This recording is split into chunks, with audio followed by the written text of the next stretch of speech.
podcast. You listen to Kendrick and Matt on the Slip and Dip podcast. Oh, beautiful, man.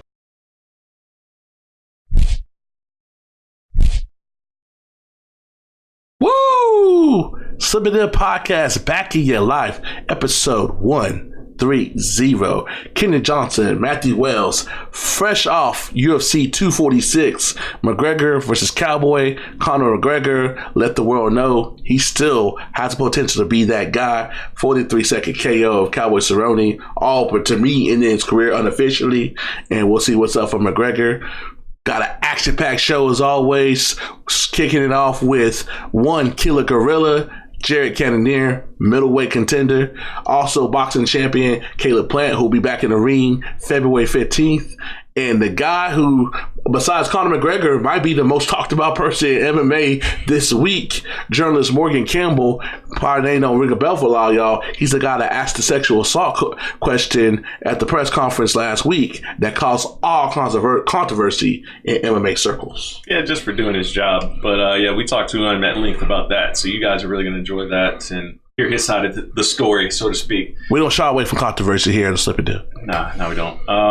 But yeah, it's a fantastic show. You guys are really going to enjoy these chats with these guys later on. But first, we're going to hop into, obviously, biggest show of the weekend, biggest show of the decade so far. UFC 246, Conor McGregor doing another Conor McGregor thing and making magic in Las Vegas. And I almost tweeted out right before the fight started, I was like, what if he has another Aldo moment? And this was almost that. It's the size things why he couldn't get it, because that's why Cowboy, if they fight at 155, Cowboy's not getting up.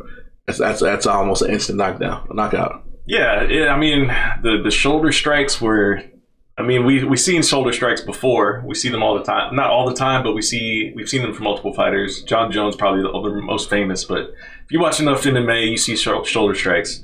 But yeah, man, shoulder strikes busted his nose. The second one busted his nose open.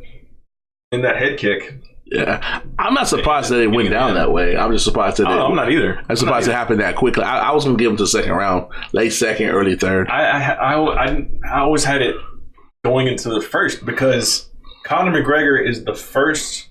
He's a guy that always comes out like this. He always comes out with a spinning wheel kick. He always comes out trying to land something huge right off the bat. And that used to be his thing. In his first few fights in the UFC, he would always dart across the ring, throw some crazy ass kick, and try to catch you right out the gate. That's what Donald Cerrone struggles with. Entire career, he's always struggled with somebody coming at him right out of the gate like that. Look at the Dos Anjos fight. That was the biggest. Yeah, he's definitely a rhythm fighter, but to me, he's a shot fighter. Cowboy, great guy, one of the coolest people in the MMA game, but he's definitely on the last 18, not the back 9 of his career. Yeah, I don't want to say he's shot necessarily either. I mean, it's his third loss in a row. But hell, look who he's fighting. He's fighting the toughest guys out there. But this is the most glaring thing to me, man. All these zeros right here. 0 for 1. Only got off one strike attempt. 41 seconds. Yeah, it's crazy. Just crazy. I don't know. I mean, like I said, I wasn't surprised that Conor did what he did. The thing that I noticed the most about Conor in this fight, or in this moment, I will say this moment because it really wasn't that much of a fight because of 40 seconds. The package that they played right before the fight, when Cowboy was talking about the pre-fight nerves and everything like that, and all this nervous energy he gets, like fake it till you make it, until you get in there, and all that stuff. I don't get that vibe from Conor whatsoever. I think Conor is he's almost a little bit disconnected from reality in that way, to where he's like, I can be a businessman from the moment I leave the tunnel to when they say, let's get it on. All right, it's time to whoop your ass. And then immediately after I get pulled off, back to promotion. That's a yes and no. Here's the Floyd Mayweather gene where they embrace that big stage. That big stage not for everybody. Look at Cowboy Cerrone. He's the most active fighter in UFC history, and it's not even for him. That show you how big a deal it is. That's what makes him a future UFC Hall of Famer. He embraces that big stage. Many people don't. John Jones. So John Jones is great. The Octagon Legend, as he was announced by Bruce Buffer. Yeah. That was kind of weird. Yeah. Well, how you hop with somebody that's coming off a hasn't won in 3 years. You kind of got to do something like that. And he overhyped his credentials. So I in that moment, it was the perfect. And like I'm one that's like, Bruce Buffer, you doing too much. I thought I gave him props. I almost tweeted that out. I like it. That's the way you hype up somebody that hadn't won in 3 years. I liked it. It was just different. I liked it. It was just different. Yeah, that's spot on. Props to you, Bruce. Maybe we can get you on the slipping down. Yeah, I thought that was cool. I'm like, okay. If I didn't know nothing, I'd be like, that's how you hype up somebody that hadn't won shit. It's just 2017. Yeah, and you know, it was like a culmination of the fight week for Conor, who was super respectful all week long. I don't know if that was, on that. I don't know if that. Well, yeah, because it was. We don't see Conor like that. But what's it matter though? Because okay, say if she would have done that. You can't act like it's not a thing. It's not making it a big deal. It's a thing. It's part of the story of the week. Conor did not act like he normally did. That's a story that's part of the week. I can't ignore it. People made it a story. He would have done that, and what if he won a buoyant fight? Oh, he's soft now. No. Yeah, that's what people would have said. They wouldn't be saying what they're saying now because of what he did. And then it changes. Oh my god! Then it changes. I don't know where you're trying to take me right now. I don't know. It had nothing to do with the fight. People just want something to talk about. Had nothing to do with the fight. They just look at something to talk about. So, you're the same person. So we're not supposed to observe fighters' demeanors during the fight week. Is that what you're trying to say right now? Observe, but don't make it like it's breaking news. That's what they were doing. I cannot believe he's not going in on Cowboy. This humble fighter. Who cares? You're not watching him because he's quote unquote a humble fighter. That's exactly why it was a huge story this week. Thank you for proving my point. What do you mean proving your point? You're going to watch regardless. People are going to watch regardless. All that's irrelevant. So I'm proving my whole point. You just he's humble. Now, I'm not going to, when people say, no, I'm not going to watch him now because he's a humble fighter. You just contradicted yourself. No, I'm saying I'm going to watch regardless. Okay, you don't have to realize it, but it's fine. So yeah, he did what he did. And the thing for me is that I can't help but Conor really saved this entire card with what happened in that main event, because the co-main event between Raquel Pennington and Holly Holm, oh boy, people were not happy about that one. Raquel wasn't happy about it. I recall it. I got a direct text from her. She's like, "You can put that out there. I'm so frustrated." Just like congratulate her. Hey, I know you'll come back. Said she didn't even hit me at all. She wanted to do is use her muscle and run out time and hug me. Okay. I get all that. I get that. But here's the thing. Raquel had many opportunities to change up the game and kind of implement her will, and that just didn't happen. Mm-mm. It just did not happen. It's like she was stuck in quicksand all night. Yeah, there was something off. It was like, okay, why are you not letting your hands go? But at the same time, why are you just letting? I mean, you're not letting her. Obviously, Holly was imposing her power and her technique on you, but yeah, it's a thing. There were moments in the fight where you had opportunities to do something different, and it just for whatever reason. Why do people get mad? Wanting more. It definitely was not. You're not going to be watch Pennington, Home Pennington 2 without a doubt. Like Home Pennington 1 was actually a pretty legit fight. Yeah. But why do people get so up in arms when there's a dud of a fight though? Like you can't. Every fight can't be a barn burner. No, I know. I'm talking about just fans in general. Weren't entertained. Not entertained, and they were very vocal about it. They weren't as vocal as other fights that have gone down in the UFC's history, but they were still not happy. And I think it could have been even a decent fight regardless, but at that point of the evening, the fans were just ready for Conor. It's a pro-Conor crowd, and they were just ready for Conor. Question, you know? That's a gift. Did that... I didn't see, because I was at a sports bar, so I was moving around. I heard he was there. So when did they show that Wilder Fury? Did they promote that on the UFC? Yeah. Okay, because top ranked fighter, why would you not?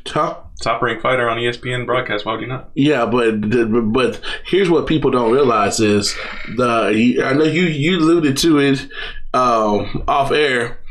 Everybody knows the famous drop on Floyd Mayweather Instagram. I mean, there's something legit about it. And I'm talking to the same people that told me the first one when they told me, and I knew about a good 3 weeks before. So I got to talk to some more people now that I got more sources to see what's all saying. But Mayweather McGregor 2 is closer to happening than people realize. That wasn't just a ploy. Of course, it could happen. You say, of course, that's not. Why would you say, of course? Because there's so much money to be made there. That's why I say, of course. Yeah. I mean, it wouldn't surprise me if they announced next week Mayweather McGregor 2. It wouldn't surprise me if they announced McGregor, Pacquiao. Like, these are fights that just make so much money and it makes so much sense to not do them would be more surprising. Pacquiao, it'd be funny to see Pacquiao and McGregor because of the size difference. But unlike Floyd, Pacquiao's not going to come out there and let him like last 9-10 rounds to entertain people. Pacquiao likes to embarrass people and not get embarrassed. Hence why he's not fighting legit fighters like Earl Spence and Terrence Crawford, because he don't want to be on the other end. Right. Yeah. Another fight I wanted to tap on. Pops to the friends of the show. Our man Super Sadiq Youssef got the dub. Said he's happy to come on. We'll try to catch up with him in the next couple of weeks. And also one Mr. Drew Dober, who had to be one of the best performances of the night. Came in, stayed composed. When the temperature got hot, he was at his best and put that combination and got his opponent out there who had never been finished like that. Yeah, 100%. Both excellent performances, and I can't wait to talk to them about it here in the near future. So. And then on the boxing side, we had an upset to kick off 2020 as one J-Rock Williams got put away by my man. I don't get his first name is Butcher, Mr. Rosario. Props to him for becoming a new champ. Literally, the first round, J-Rock did what he do. It's like, okay, we'll see if we're going to have this one another 12 rounds. And the second round, Jason Rosario said, no, not today. And then he got with him. And then the fifth round, he hurts him with just a straight right hand. And then he finished him when he had the chance to pounce on him. It was a nice brutal uppercut. Oh, look at that uppercut right there. It was a weird stoppage because if you go back, he tries to hold him.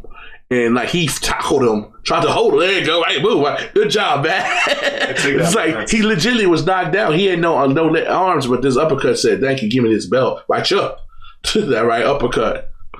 Yeah, that was a great stop. He was hurt. Yeah, absolutely great stoppage. Great stoppage, good performance right there. And new champion, the new unified super welterweight champ, Jason Rosario, which is good news for one Jermell Charlo, who has that WBC belt and is licking the chops. He was licking the chops to fight J-Rock, who came in the fight with only one loss to his twin brother.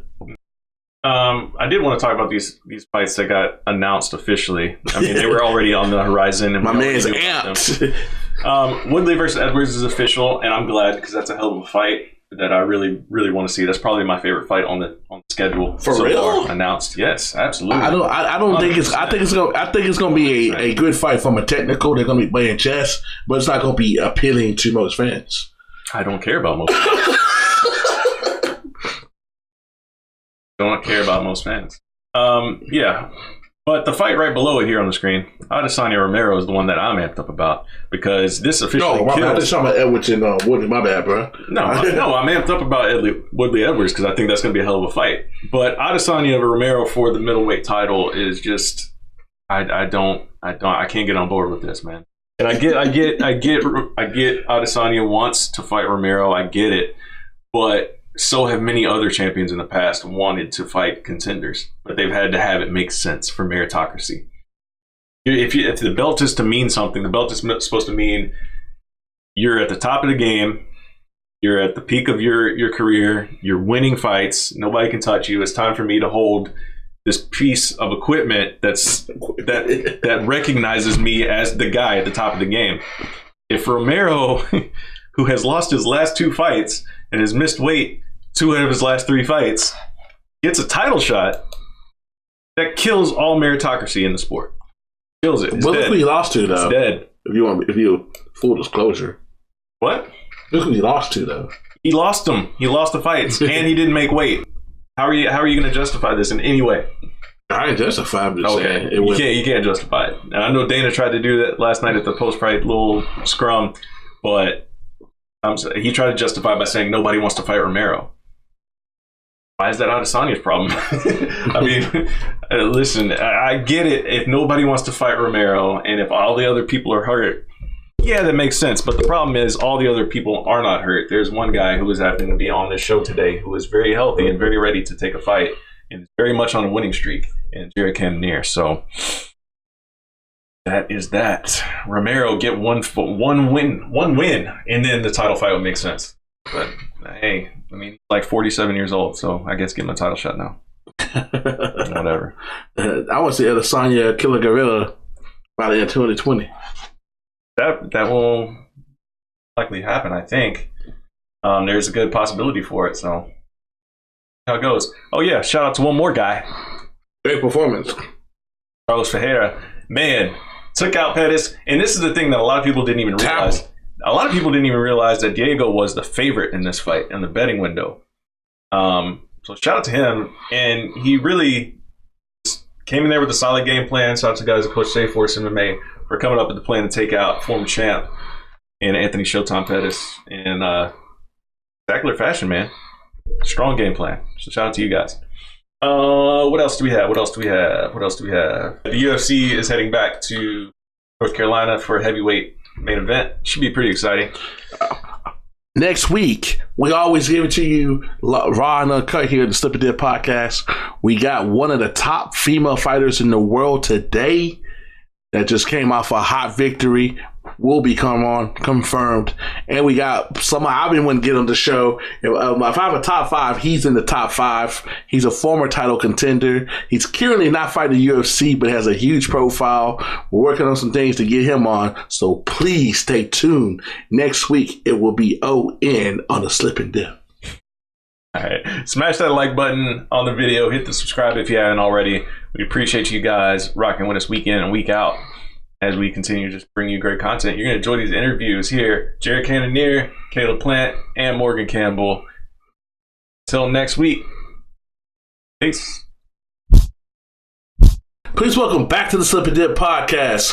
Friend of the show, one of the best UFC middleweights in the world today, Mr. Killer Gorilla himself, Jared Cannonier. Thanks for coming back on, Jared. Happy 2020. Hadn't heard from you this year yet. It's going good, man. How are you guys doing? Stay on the grind, man. What's your mindset now? Like, you were trending for a little bit. I think you were right behind Conor McGregor and Cowboy as the most trending UFC fighter this weekend. Who gonna fight Jared Cannonier? Well, shit, man. I've been keeping my, you know me, man. I've been staying on the grind. You know, I gotta stay busy, and again, just stay ready. You know, it was a big weekend. Big fight last night, and I'm ready to go in there and do it even better. It became kind of like a story that kind of took over the week in a way, even during a Conor fight week, that we have a guy who's on a 2-fight losing streak getting a title shot over a willing and healthy contender in yourself. So how did you take that news? I mean, it didn't necessarily break yesterday, but it became official from the UFC. You talking about with Izzy and Romero? Yes. Oh, man, I can't really concern myself with what other people, what's going on with other people. I mean, it is what it is. Nothing I can do about it. Congratulations to Romero for getting that shot, being in the position that he's in, and Izzy gets the fight that he wanted to as well. So, as far as I'm concerned, though, I mean, it would have been nice if it was me next. It would have been really nice had they not finalized this fight when after all the happenings, in the last couple of weeks with Robert pulling out and potentially Darren stepping in, and after last night, I don't know if everybody heard, but Darren's out as well too with an injury. So I'm sitting here without an opponent. For my contenders fight, I'm saying? I'm supposed to be fighting for a shot at the title. So, with that being said, I can't just be taking fights with any and everybody with whoever the UFC pulls out of their ass. So, hopefully, I trust that they'll come up with the right fight. Me and my manager, we already have a game plan. One fight and then the title. So, and like I said before, if not the title next, then the fight that gets me the title. So as long as those stipulations are on the table, then I'm here to do business, so. Every division has a boogeyman. Do you think you're becoming the boogeyman of 185? I'm not gonna say that. I don't. I try my hardest not to speak from my ego. So I'm not gonna assume that people are scared of me and and nobody wants to fight me or this and that and that and this. What I will assume is that I'm in the UFC, the top. I'm in the middleweight division. So we house the best fighters in the world. That's the only feeling I'm trying to take from the whole situation is that these are the best fighters in the world. I don't care if they're scared or not scared or whatever, however they're feeling. Their emotions have nothing to do with what I'm here to do. I'm not here to have no emotional battle. I'm here to fight physical beings, physical bodies, and deal with that alone. So me not speaking from my ego, I just need somebody to fight so I can get my title shot. You know what I'm saying? Or just give me the title shot. It's pretty much at this point, it's all business. I ain't trying to prove nothing to nobody. I ain't trying to be the baddest man, who can beat up anybody. I know I'm already that. I want to get my title. I want to get my belt. I want to get the money that goes along with it. And then whoever works their way up to whoever steps up, who wants to get that shot at the title can, going to have to go through me. Now, I will say that if they are scared now, you know what I'm saying, then what are they going to do when I get the belt? They're going to what? They're going to retire and not want to fight no more? Or they just trying to, you know what I'm saying? So, but again, I'm not concerned myself with anything like that. You know what I'm saying? All I'm doing is training and doing everything I need to do to get where I want to be. And and simply put, that's just me being better. Gotcha. How crazy would that be to go from that KO loss to Dominic Reyes in 2018 to almost 2 years later being on a whole different plane? It might be right either damn near with the belt or have a shot at the belt. I mean, it's I don't really make any differentiations from those two points of time. It's a linear, it's been a linear thing. You know what I'm saying? Time didn't just stop there and then start here when I came down the middleweight. So I'm still the same person. I'm just better than that person. I still remember that fight. I still remember the lessons I learned from that fight, and they're gonna show even more so in my next fight. So I take nothing but good things from all those moments. I try not to. I could turn a negative into a positive. It's like human alchemy. So that's tackling fuel for me. I really like to use that word, tackling fuel. That's all it is, man. So that's all I'm gonna turn it into, tackling fuel. On top of that, Homeboy's about to get himself a title shot at John Jones and stuff. So, losing to a fighter of that caliber can definitely be understandable to some people's eyes. I feel like I know I could have won that fight, and even more so now, man. If we fought today, it would be a completely different fight. I'm way smarter than the guy was then, and I'm even better. But and then again, imagine if he won. The guy who I lost to, beat dethroned John Jones. So again, more tackling fuel. You know what I'm saying? I could take something out of that and stick it into my tank and use it and harvest energy out of that. But again, that's extracurricular thinking right there. You know me, man. I'm all about. I love what I do. I love training. I love fighting. Fighting is only a part of my training, not the other way around. So I love doing this. So yeah, I'm here. 100%. Are you going to be at that fight in Houston next month? In Houston? Yes. No. I got. I could potentially be stepping in for Romero. I mean, everybody's getting injured in the middleweight division. Maybe one of those guys fighting for the title. Yeah, that was going to be slip on that banana peel. Right. Yeah. God forbid. I'm not going to, put a hex out on anybody like that. Yeah. But God forbid anything happen. I'm going to be ready because I'm next in line. That was going to be my next question because, Romero has also struggled with making weight. So if he were to miss weight, would you be ready to step on the scale that same day? Oh, yeah. I'm going to be ready. So I'm preparing for a fight March 7th. And if I don't get a fight March 7th, my preparation will not be wasted. You know what I'm saying? I'm going to be one step closer to not having to worry about, getting prepared for a fight. So I love training camps. Do you think that's part of the reason why you've had so much success in the octagon as a whole, but to be able to take that Dominic Reyes loss and go to get to this level because you embrace the grind and like to do the stuff that people don't like to do? You embrace that, and that's helped you become the fighter that you became, or becoming, I should say. I'm just doing my thing, man. I'm just enjoying every step of it. I love the hard work that I get. I love testing myself. I love being pushed to limits. It doesn't matter. Again, it doesn't matter what everybody else is doing, man. They could be working just as hard, if not harder. You know what I'm saying? It ain't about working hard. You know what I'm saying? For me, it ain't about working harder. It's about working smarter. I learned that shit in the Army. I ain't finna, push 12,000 pounds up a hill. You know what I'm saying? When we have other contraptions and other technologies to duplicate that result, but with a lot less effort, you know what I'm saying? A lot less time spent.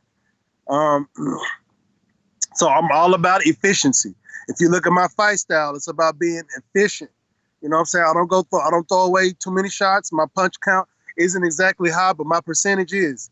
So all the punches you see I'm throwing, it's very, very high chances they're gonna land. And I don't like throwaway punches. I like to deliver, punches with maximum efficiency and maximum power. Yeah, so I'm getting the most out of each day I spend in the gym, each day I spend at home, each day I close my eyes and think about fighting whoever, and think about just the martial arts in itself. I'm getting better in those moments. Those are quality moments for me. And nothing anybody else doing outside of that is going to alter or affect that. So if anything, they're only going to enhance it. So when I get a name on my contract, my fighting regimen doesn't necessarily change. My focus adjusts a little bit, but my regimen stays the same. So what you guys are seeing is just the culmination of the work I've been doing since moving down, since getting into this period. You know what I'm saying? This has been, years and years of me developing my own self mentally, as well as the work that I'm doing with, individuals outside of my own being, my team, coaches, I don't necessarily have too many mentors, but guys who I take, a lot of information from and grain it into myself. So, it's all a part of my journey of self-realization, self-improvement, all that stuff. And, again, I'm just enjoying it. I really love it. I love learning. I love growing. I love the aspect of that, I love the journey that I'm on. So, it's just the day in the life for me.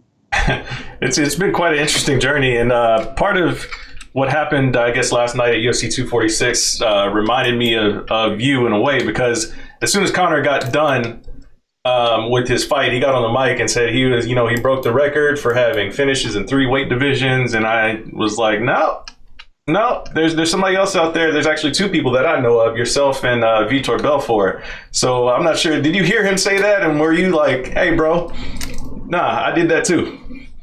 Well, I heard exactly what he said. He said specifically in those 3 divisions, yeah. Yeah, he got knockouts in those 3 specific divisions. So, yeah, Matt was more open on to you.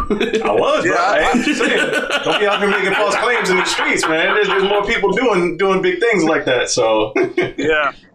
I mean, I think if anything, him saying that about himself, people recognize that, hey, people probably misinterpret what he was saying and saying, no, you're not the first to get it in 3 different divisions. Man. He is the first to do it in featherweight, lightweight, and welterweight. Yes. But there were times later in the night on other interviews where he did say just 3 divisions without specifying. I got too much time. I look at this way, Jared. He said this as he was telling someone the truth. You got you do it in the 3 biggest weight classes. That's a whole different ballgame. Yeah. See, I look at the real thing. I don't have to get into the manure. I just look at the facts. It certainly is. Those guys are bigger, stronger. And that's why they say the heavyweight champion is the baddest man on the planet, not the featherweight champ or the welterweight champ. The welterweight's the BMF. Yeah. According to them. So, not to take anything away from him, so it is definitely a great accomplishment on his part. One of the many that he has done in our sport.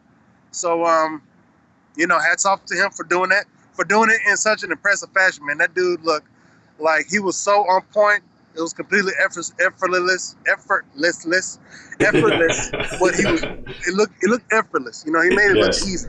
Yeah, he's very accurate, kind of like you were saying, like how you do it. Because even when he swarmed on him, I think he threw 7 punches and he missed one. Only one of them didn't land. All of it was like bing, bing, bing, bing. It was like spot on. The only one that didn't land was the very first punch. Right? And anybody can see that left hand coming from across the cage. So. Tell me this: with Izzy being the mark, do you like train with like thinking I'm getting ready for Israel Adesanya? So that's the mark, or you just like a faceless opponent and you just doing your thing? When you think about getting ready for the belt, because I know he got all the flashy shit that everybody be like, oh, and all this stuff. So you have to like do things a little bit different, I assume, to get rid of somebody of his caliber and his high level striking. So what's your mindset? Or you just cross that bridge whenever that fight's officially signed? Well, I have definitely watched his fights and did my own mental preparation for him. Tried to break him down and analyze him, myself. I'm sure my coaches have as well, but at this point in our career, we're not really focusing on him. He's definitely a thought in our minds, something we're considering and something we're keeping in mind with our training. I'm always thinking to myself, shit, if that was Izzy, he would have did that. Or coaches always saying, look, we can't do that in the fight against this guy or in the fight against that guy because this is what he does. That's what they do and stuff like that. But I'm not, I don't have pictures of Izzy or anybody in my house or anything like that. You know what I'm saying? That I'm like, oh, I'm going to fight you one day. We're going to get you. You're the guy. I'm like, no, you are not the pinnacle of where I'm trying to reach. If anything, I should put pictures of myself around the house. You know what I'm saying? And that's the guy who I'm trying to be, like I've said before. So, but again, I'm not stupid either. I'm professional and I'm smart in my approach to martial arts. And I understand that I'm going to fight Israel one day. Mark my words, I'm going to fight that man. Yeah, I've definitely seen his fights. It was actually kind of hard. When I was getting ready for a fight with Robert Whitaker, I was watching that fight he had with Izzy, and I caught myself analyzing Izzy instead of Robert a few times. But anyway, that's in the past, and so yeah, I've definitely been watching that man. I'm definitely got, he's a thought in my head. I'm not putting, I'm definitely, like I said, quality time. You know what I'm saying? All the moments that I'm spending in the gym, is also, in preparation for these guys I'm going to be fighting. So, aren't you glad you're focused on Izzy now? On what? Aren't you glad you were focused on Izzy now? Am I? I mean, I haven't yeah. He's the guy who's next. No. I'm just saying, aren't you glad that you focused on him instead of Robert? You were focused on him now. You're like, okay, I can go in and skip ahead of this. It's like read ahead of the book. Yeah. Well, who knows what's going to happen? He can be, find some elixir and be all healed up, and then we fight in April instead of March. So, there's a lot of things that can happen. I think Izzy fights in March. He probably won't fight again until maybe 5-6 months after that, September, October time frame. So I'd say I have until May to get a fight. I better get a fight within that time. So who knows? Maybe either Whitaker gets all his stuff sorted out, or maybe Darren's ankle heals up a lot faster, or maybe even Costa's bicep, miraculously reattaches itself or something.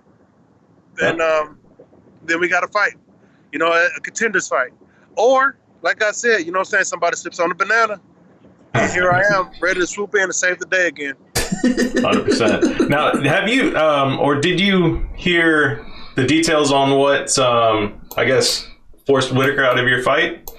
I didn't hear the details. My wife was telling me about the interview that Dana did, the post-fight press conference, saying that he wasn't going to disclose it, but he was talking very highly of him. Right. So who knows what it is. I have a little bit of insight. I was going to ask you, or tell you rather, if you didn't hear, but basically, from what I was able to gather from some folks down under, that his house was affected by the fires, and so he's having to deal with all those sorts of issues going on down there. So I was curious if you had at least heard that much. Yeah. Now, a lot of people was asking me, "Oh, he's scared. Oh, he's scared." And you know me, man, I'm too humble. I can't be like, "Yeah, he's scared." You know what I'm saying? And I always kept that thought in mind that all of Australia is on fire. Right. So it could have been anything, and I was always hoping that it wasn't the worst. You know what I'm saying? It could have been anything. I'm glad. Hopefully, nobody's hurt in the situation. You know, houses can be repaired. He's a former champ. I'm sure he's got some money and businesses set up now to where you know he's got the money he's made from fighting can essentially make money for himself. So hopefully it's just dealing with the bullshit of dealing with that bullshit. Right. And not nothing seriously. And you tapped on another thing there with these fans, saying that he's scared and whatnot. And then last night at the pay-per-view, it's all these fans saying that Cowboy took a dive. Is there a message you can send to all these people out here that are thinking that that fighters are scared, or two, that a fighter would ever take a dive with that high of stakes on that stage? So I'm going to talk about the fighter being scared thing. All right. What we label as scared is only a particular energy or something that we are experiencing. Now we label it scared, and then it has all these different ideas that pop into our head that are conditioned to that word when we hear it. You know what I'm saying? When we hear the word scared or hear the word fear, we're gonna get these sort of thoughts in our mind, and it's usually generally negative. Okay, and I think that's just people who don't think outside the box, who only think. Anyway, I'm not going to expound on that, but I think that what people will label as anxiety, nerves, or fear in fighting, I feel is the spirit is getting the physical body ready to do something great when the mind isn't prepared to do it. So if your mind can't say, "Yeah, we finna go do this," the body's going to get ready. The body's going to get ready all its own. That's through the power of the spirit. Your heart rate elevates. You know what I'm saying? Your blood vessels open up. You know what I'm saying? And that's why people start having panic attacks. They're not ready to deal with the physical the physical thing that the body's finna have to go through. So the spirit preemptively begins to prepare the body. And that's why people say, "I'm so nervous, I get these butterflies." And no, that's your body getting ready to do some work right there. Now you can accept it or you can reject it and call it fear and call it anxiety and call it scared or anything like that. I accept every last bit of it. I love that feeling. You know what I'm saying? I love it. I've accepted it so much that I don't even experience it. I've never experienced it in my fight career. Maybe once for like 2 minutes have I experienced what people will label as anxiety. But I always accept that, man. I love that fucking feeling. I love that energy. It gets me, it arouses my life. That's the arousal of my life force energy. You know what I'm saying? It arouses my energy that I'm going to use to do something. Now, some people use it when having sex. You know what I'm saying? That's the arousal life force energy. We call it getting horny and all that stupid shit because, we've been taught to think in a lower state of mind, lower state of thinking. But like I said, man, I'm trying to get better. I'm trying to elevate myself in all forms and fashions. So even especially my thinking, not just one way of thinking, not just one thought comes in. I don't interpret things just one solid way. You know what I'm saying? It's like, in some religions, I think in Judaism, they say that there's 72 ways to interpret every verse in the book. So I feel like you can apply that to everything in the cosmos. So you can interpret things many different ways. And that energy that people call scarce and fear, I interpret that as my life force energy is being aroused. I'm getting ready to go up. I'm getting ready to do something big that requires my energy, my life force energy, not just, burning calories and energy, how people would think about it, but, some way deeper than that. So that's about the fear thing. What was the second part of that question? It was about the fans that would suggest that they would ever take a dive in a main event of a huge pay-per-view. Okay, so MMA is really young sport, right? Yes. And I don't think corruption has seeped that deep into the foundation of MMA. So I've never heard of an MMA fighter taking a dive. I can't imagine anybody who studies that many martial arts, right, and not develop the sort of mental fortitude it takes to do a martial art. Period. Not just one, but multiple martial arts, and then to continuously put it to use. You know what I'm saying? Not just on fight night. You know what I'm saying? In training, when I train, I simulate the fight as closely as possible without hurting my opponent, without hurting my training partner. So I don't have to hit my partner as hard as I can in order to move the way I would move to hit somebody as hard as I can. You know what I'm saying?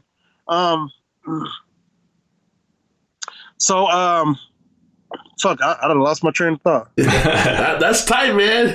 That's a good way to end it. You gave us a philosophical mental warfare lesson 101 on what it takes to be a killer gorilla. Yeah, but I don't think there's going to be any MMA fighter, especially Donald Cowboy Cerrone, going to take a dive. Especially when you look at the numbers that they put out that they were going to make. Conor making $3 million flat, automatic. Yes. And then what's his face getting 200,000, 2 to lose or 2 to show, and then another 2 to win? You mean I can double up? I mean, you know what? Never mind. Yeah. I'm not going to question anybody's integrity. You know what I'm saying? I don't know any of these fighters personally. So I'm not going to be making any assumptions, especially on record, because I don't want nobody coming back to me and saying, well, you said, then I can be like, look, man, I say a lot of things. And if you're going to hang on everything I say, then give me your money.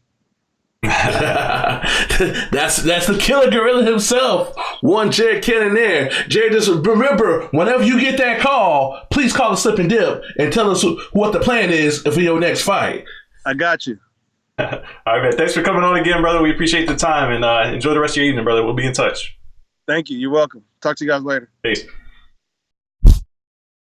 Please welcome back to the Slip and Dip podcast, the IBF Super Middleweight Champion, Mr. Caleb Sweet Hands Plant, going for his next title defense February 15th in Nashville, Tennessee against Vincent Figgin Boots. Did I get that right? It don't even matter. Close enough, huh? Close enough, Yeah. I tell you to go back home as a champion to defend your strap, and I'm pretty sure you got a lot of relatives and stuff that probably saw you from your amateur days to come back as the man and one of the top 10 fighters in the world. Yeah, to be coming back home as a world champion, like you said, in front of all my friends and peers and fans, definitely a big moment, a moment I'm not taking lightly. And I'm preparing harder than ever to ensure that I get my hand raised in spectacular fashion. So I know you're a cerebral fighter, and you're completely different than one J-Rock Williams, but is there a lesson to be learned out of that? It would seem like that pressure to fight at home got to him last night. That'd be a question for him. That's,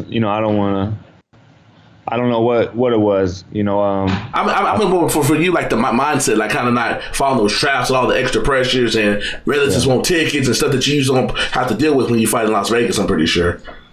Well, if you want a ticket, you can go to Ticketmaster.com, and they got plenty of them on there. So, but J-Rock, I can't say if he was focused or not. I'm not sure. It just seemed like maybe he was, standing in the pocket a little much with a big fighter a little bit too early on. Maybe he could have boxed him up a little bit and broke him down a little bit. But J-Rock, still one classy guy, one of my favorite people in the game.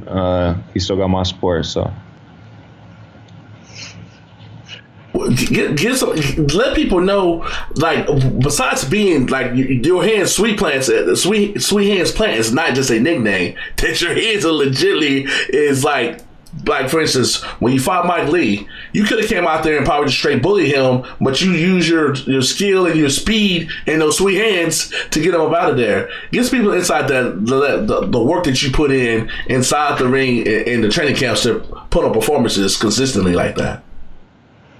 I mean, as far as I'm concerned, I did come right out and bully Mike Lee. in the first round, and then come the third round, he couldn't even stay on his feet. So, I mean, but definitely a lot of hard work, you know, that I put in the training camp. 2 days, Monday through basically all but one day, 2 days or 3 days. So miles, sprints. I mean, it's just a ridiculous amount of work that I do, and I don't just do it for 8 weeks. I have 5-6 weeks of pre-camp, and even before that, I'm in the gym all year round. I stay close to weight all year round. I mean, it's got to be a lifestyle. This is not a seasonal sport, so. Tell people people probably heard the name Larry Wade. Let people know who Larry Wade is and what he represents, because he's definitely that man with the plan that helped you get to that next level. And y'all like meant for each other. You're one of the hardest workers in the game. He's the best strength and conditioning coach in the game. And boom, I've never seen you tired, even just like chilling.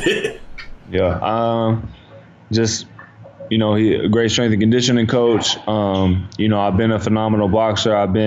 I was undefeated when we met, and but you know, a strength and conditioning coach, at least a good one, is just something that, you know, tweaks and adds a little bit here and there to, you know, what you're already good at, what you're already great at. So, you know, he trains other great fighters like Sean Porter, Badu Jack, and me as well. So yeah, just great at what he does. We vibe well. We work together well.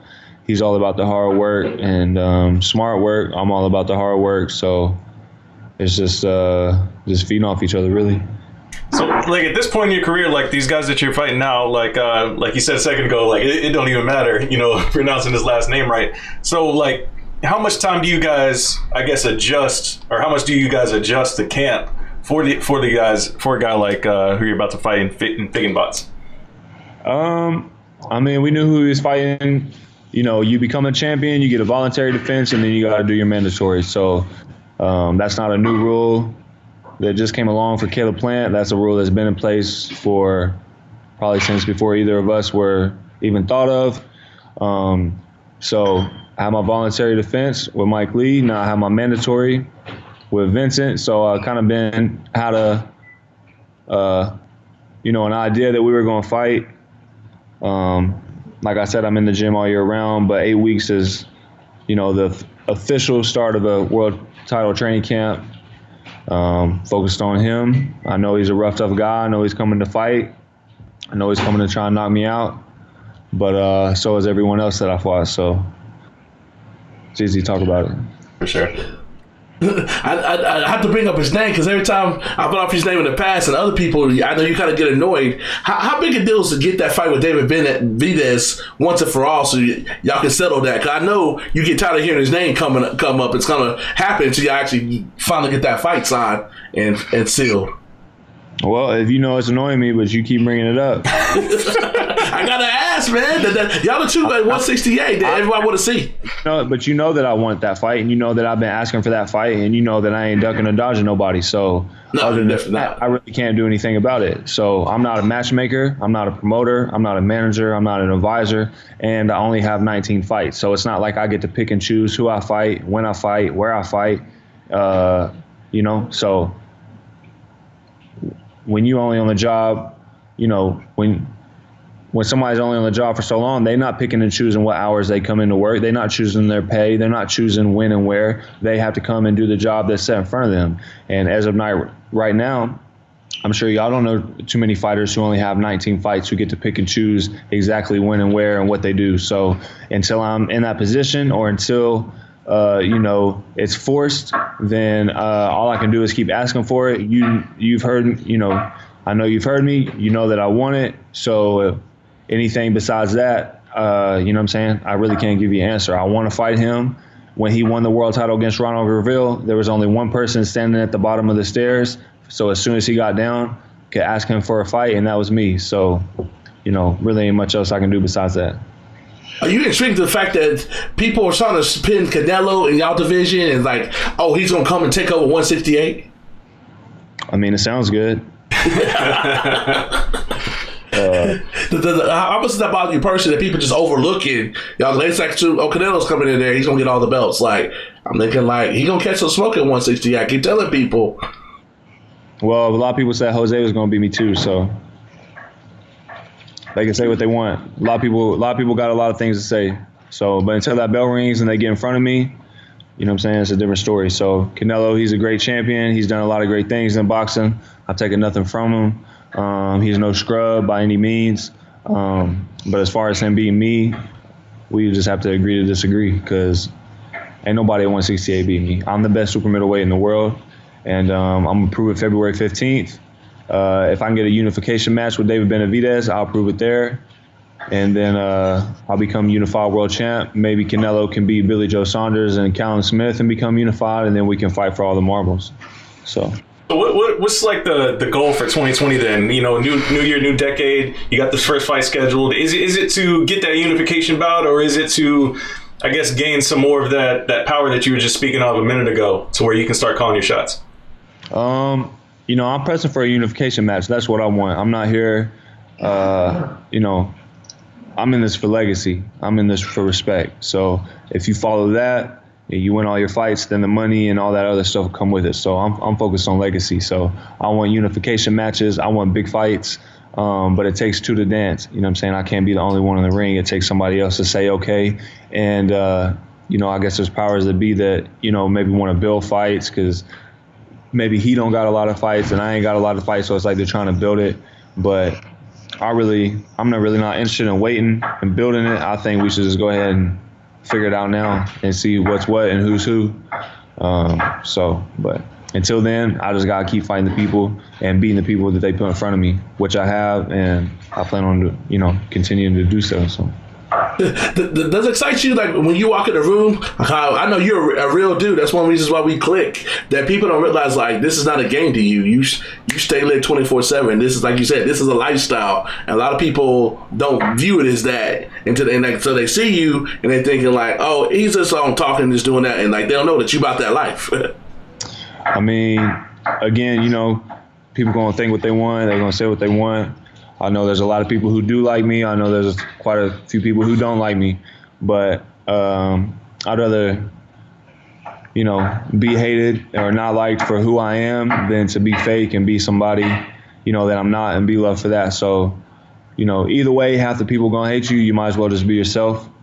And I don't do what I do for people who don't like it or won't like it. I do what I do for people who will like it. And as you said, I am who I am. I'm a fighter. I'm not some fancy dance. You know what I'm saying? Some fancy pants. Hey, you're a real one. That's why we like having you on.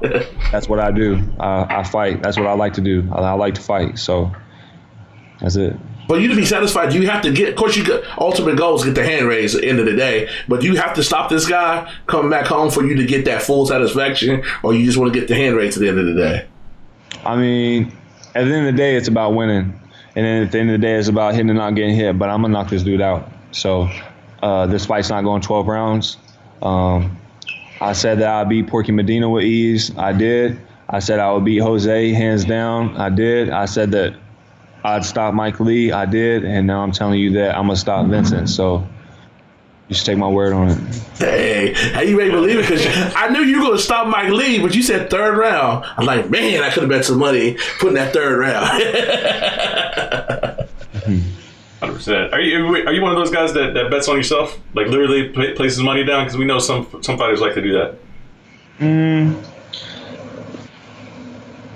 Oh no. All right. You plead the fifth a little bit. I feel you. If you have your say, how many times would you like to fight in 2020? At least 3, or would you try to get that 4th one in? I know what you being a champion. Most champions don't fight no more than 3 times. Yeah, probably right at 3 times. You know, if it's 2 times, then the third one will be, you know, within a month or 2. So it'll be right at 3 times for sure. You said a second ago that you don't, you know, really do things for the people that are out there just basically making noise. Who's somebody that you do, you know, put your trust into that you really, you know, take mentorship from? I mean, like a fighter? It could be like a fighter, whether it's like, is it like, you know, a coach, or like who's like that one person that you can really like lean on for advice that you really try to, you know, go to whenever you need some count, whatever? My father. That'd be my dad. Yeah, my father, Richie Plant. My manager, Luis DeCubas, of course, my wife, and my stepmom too. Really, we all kind of talk about things as a family, and it's a family business for us. So those are kind of the people that I like to sit and chat with, that I know are gonna do everything in their power to point me in the right way, and they ain't no yes man or nothing like that. So. Has your mentality changed anything since getting married? Because a lot of people, like, they get extra more focused, or they get that kind of cerebral piece at home, and it helps out the whole product of Team Plant. How's that helped you out, Marion Jordan, with her being in the boxing game and knowing everything you go through? She didn't just show up. So, usually you probably have to tell people, like, this ain't the regular lifestyle. She know exactly what you're going through, and how much does that help y'all bond as one and help Team Plant get to the level it is, that world championship status? I mean, ain't really nothing changed since we've been married. I've heard stories, once someone gets married, it's like the dynamic in the relationship will change, sometimes not for the better. But what we was doing was working before we got married, so ain't no sense in switching it up, changing it up. We're just doing the same thing, grinding, working. She's doing her thing. She worked her first pay-per-view this year with the Wilder-Ortiz fight, and there's more pay-per-view this year to come that she's going to be working. I'm going to be defending my world title more times this year, so it's a big year for both of us. We're really, starting to blossom and branch out and really take hold of our careers, and so I'm just excited for both of us. How big is it for you to be on that marquee and get that pay-per-view fight, regardless of who you fighting? I mean, it's a big deal. That's what every boxer is working towards, being a pay-per-view star. So as I said before, I think people tend to forget I only got 19 fights. That's something that I'm working towards. It's something that's going to happen for sure. But those things take time. Boxing is not a sprint. Boxing is a marathon. So people tend to burn out quick. They get hot quick, and then they burn out real quick. So. Right. If we can go back for 1 second, because I know Kendrick knows, but I don't know, what exactly does your wife do in the boxing world? Because I know some of our listeners don't know as well. Yeah. So my wife, Jordan Plant, she's a reporter for Fox. She's done a lot of the Premier Boxing Champions, PBC, FS1 shows. So if you ever watch Premier Boxing Champions on FS1, you've probably seen her, light-skinned girl with curly hair. Yeah. Is she there? Yeah, but she's busy right now. Yeah, she's like, no, don't put me on camera right now. I'm good. I just want to ask her a Wilder Ortiz question. Who do you think? Are you excited as a boxing fan? Because one thing that I like about you, we always talk about other fights. You're a legit student of the game. So once you get done handling your business, do you like watching those other people? Just even if you're at home, I know you like watching them in person. Do you study what everybody's doing, regardless if it's somebody like Deontay Wilder, which you'll never see because of weight class, or do you focus on certain people that your paths might cross, say 2 or 3 years from now, or in the next few fights? Well, just to finish my man's question, she's a reporter for Fox, and she just worked her first pay-per-view this year. She'll be working a handful of pay-per-views, throughout the year. So, like I said, just a big year for both of us. But then to get to your question, props to her. Sure. Yeah. Yeah, I definitely watch other fights. I'm a boxing fan. I love boxing.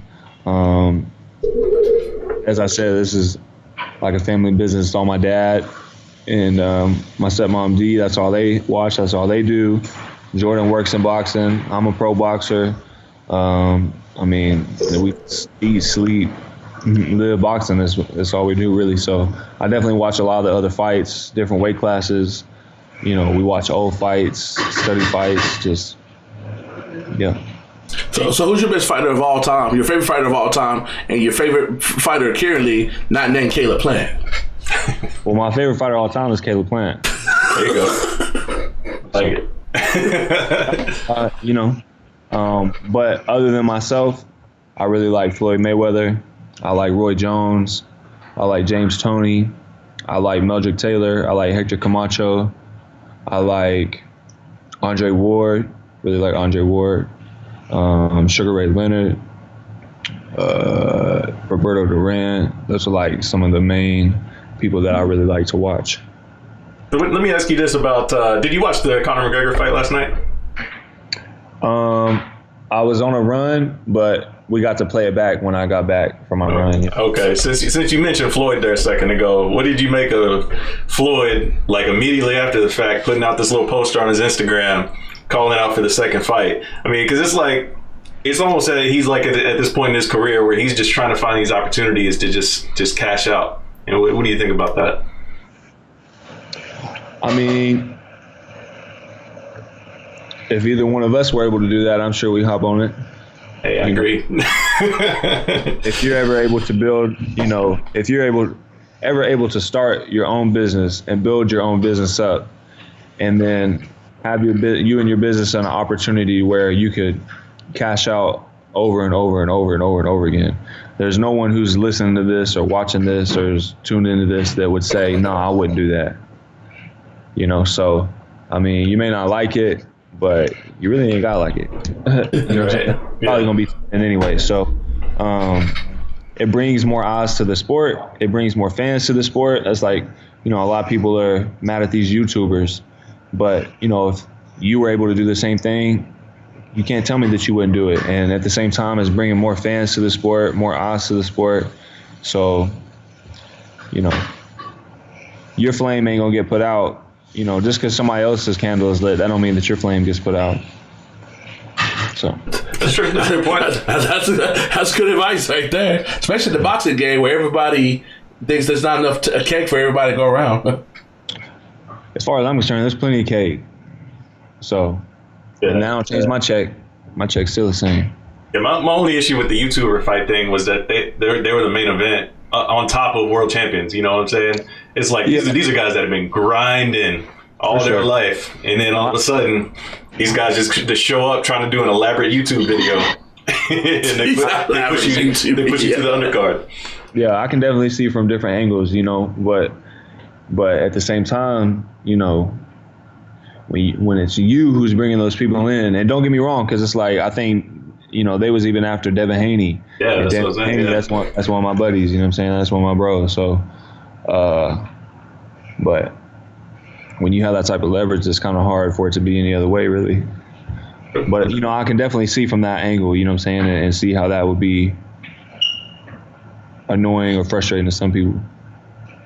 So before we let you go, my forecast for Caleb Plant this year, still undefeated, unified champion, and officially in the top 10. Because like right now, it depends on what list. I've seen you others receiving votes. Like you're right there. How big an accomplishment would that be if you even care about being in the top 10 pound for pound?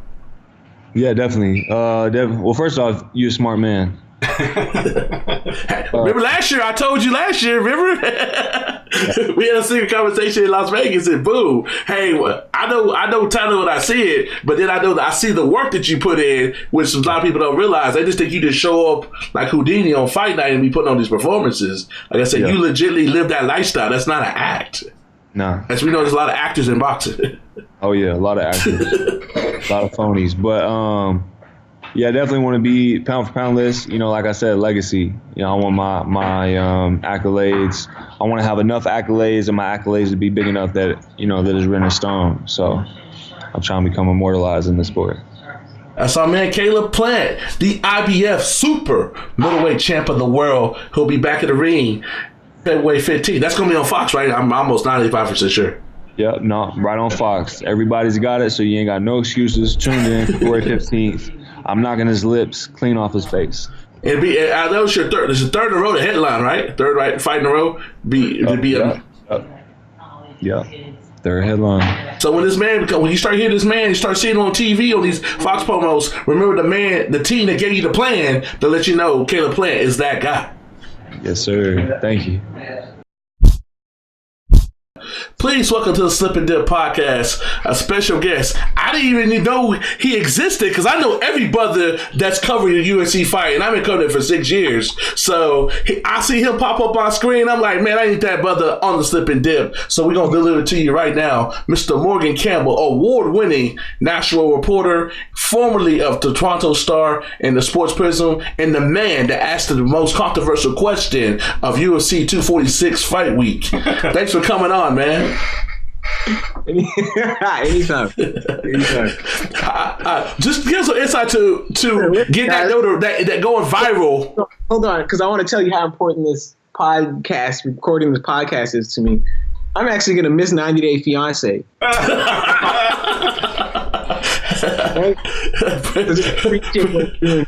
Appreciate that. So how crazy was it to go viral just by doing your job? It wasn't like you did anything extra, or you were trying to, or even like you had a fighter cuss at you. It was nothing other than ordinary. So if you asked a question that got people riled up.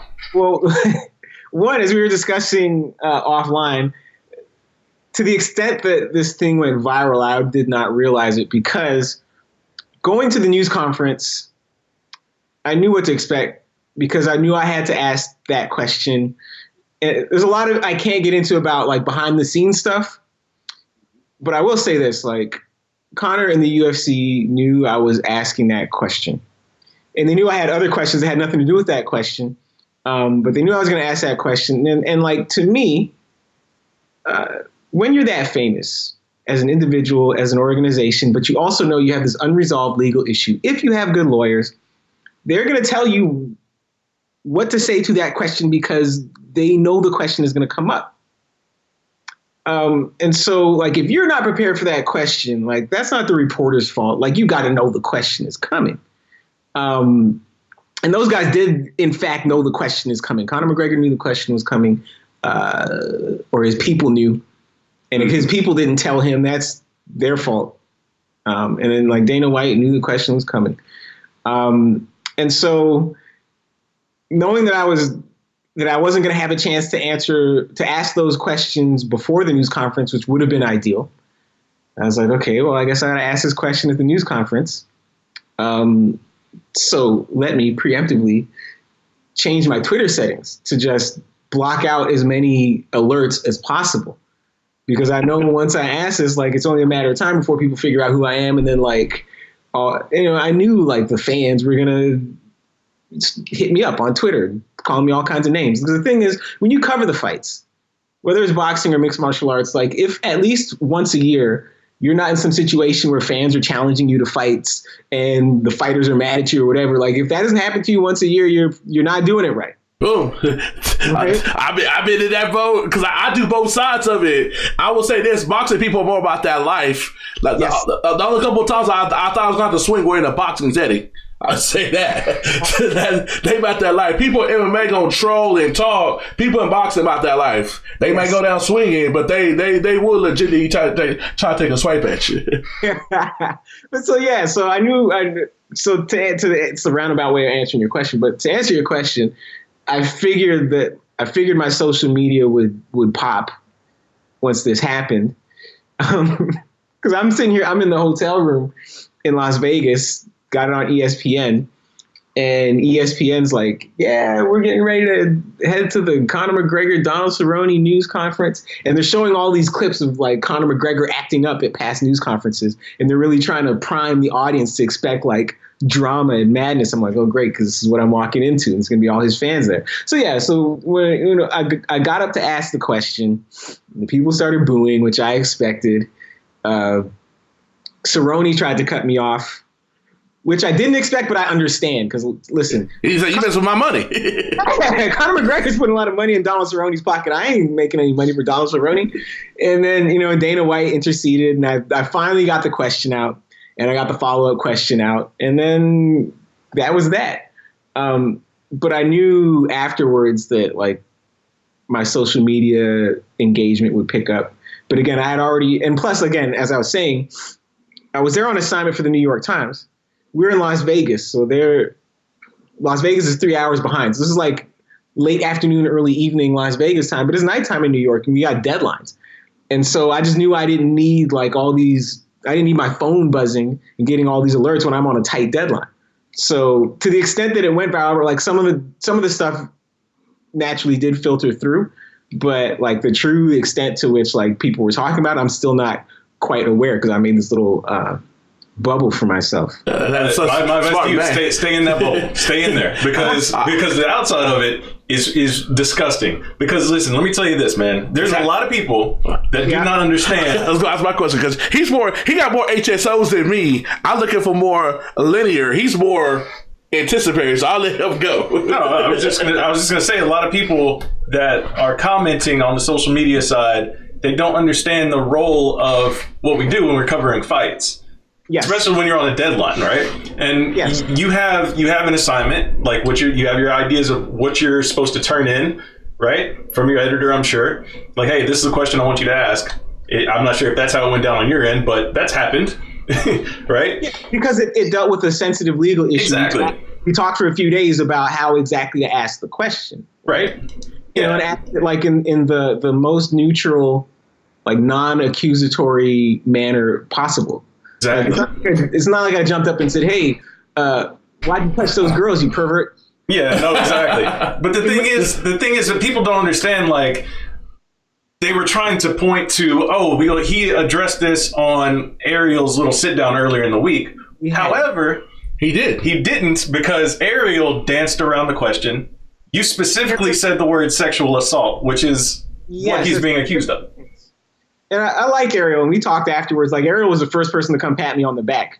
Yes. Like, the first person to come pat me. You know why? Because you basically took a bullet for him. Because there's a couple things that I don't understand.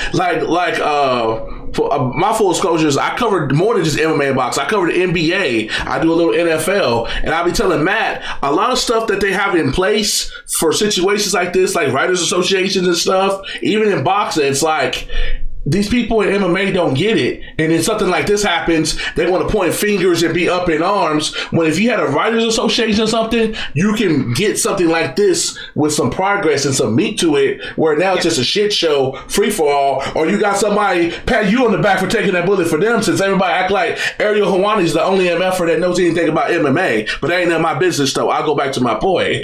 Two things. Like, one, you understand, Ariel works for ESPN, and ESPN is a broadcast partner of UFC, right? And the difference. Oh, I understand.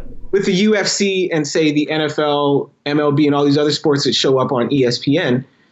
So the part of ESPN that's about entertainment and that is in a business relationship with these leagues, they have a bunch of people that serve that need. But ESPN is also, there's a big part of ESPN that's also a news shop.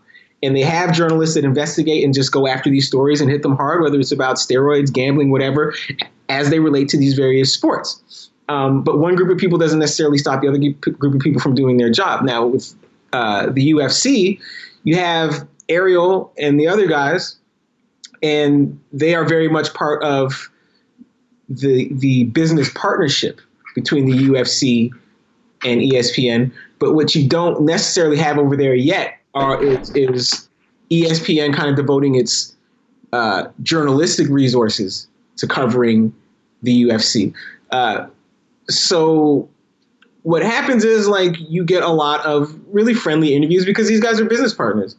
And, it's Ariel's job to get these guys to talk, but it's not Ariel's job as a business partner, as a guy working for the UFC's business partner, to really make people sweat. You know what I mean? Like, they didn't do that interview on 60 Minutes. Right? I understand that. But my point is, well, in the big scheme of things, people in the journalism game that's MMA and the MMA bubble get so all riled up and offended and stuff when the people that's putting that money in don't care. So it's like you're making a mountain out of molehill when the people that they're concerned about don't give two Fs. So they're basically saying, you can care about us all you want. We won't see him get in that cage, knock somebody in 43 seconds, and see him go up and fight somebody he had no business fighting and pay for that. But at the same time, like, I have received enough feedback to know that, like, there is, like, a not insignificant proportion of MMA fans who actually were curious about those questions that I asked. Right. Same with journalists. And this is what... And a lot of, like, the discussion that I did see was journalists, especially from bigger shops or, like, mainstream outlets, looking at these MMA journalists, like, really judgmentally and saying, well, none of you guys have the balls to ask that question like Morgan did, blah, blah, blah, blah, blah. Well, maybe, but, like, it's all situational, right? Like, I don't judge them because I don't cover the UFC all the time. I don't depend on the UFC for access day in, day out to do my job, to put food on my table. Whereas those guys do. So those guys, a lot of them came up to me afterward, thanked me for asking the question. Clearly they had that question on their minds, but they also have seen what happens to media members who run afoul of the UFC, and get their credentials revoked. So if I'm a guy that whose journalistic enterprise depends on access, like I have to be super careful about the questions I ask because I cannot give up access.